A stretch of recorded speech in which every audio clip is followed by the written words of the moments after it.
It is the Quran to which you must now all turn. The Quran is not just a book whose pages you turn and you recite. The Quran is the word of Allah, and the word of Allah is a divine attribute of Allah subhanahu wa ta'ala. The word of Allah is a divine attribute, the kalam of Allah. You must love the Quran. You must love the Quran. You must constantly recite the Quran. If you cannot recite the Quran in Arabic, stop what you're doing and go and learn to recite the Quran in Arabic. You should try to recite the Quran every day.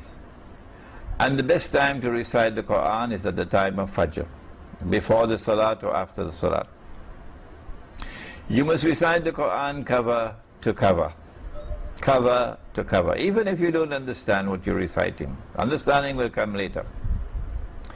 And when you have started to recite the Quran, you must also study the Quran.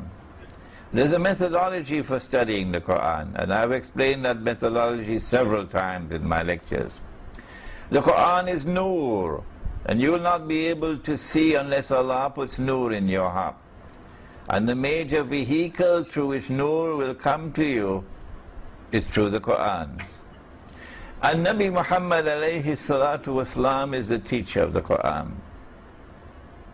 And so it is to him you must go, that he may teach you the Quran. But you must love the Prophet alayhi salatu wasalam.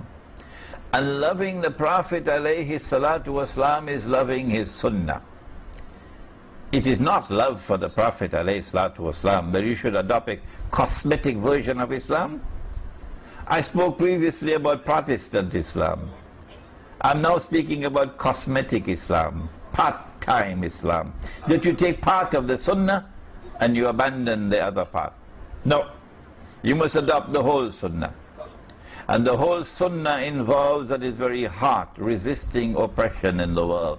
There's more oppression in the world today than ever before, and oppression is constantly increasing. So love the Prophet alayhi salatu wasalam and follow his Sunnah. And through the Prophet alayhi salatu wasalam you will get Nur. Without Nur you cannot see. And finally there's Salat. Salat is Nur. And it is in Salat that you can make Mi'raj. It is on Salat that you can travel. Travel beyond this world to worlds that exist beyond, to the Samawat. And partake, not to partake really, but to penetrate and to experience reality beyond material reality. And I pray that Allah subhanahu wa ta'ala may bless you in that effort. Assalamu alaikum wa rahmatullah.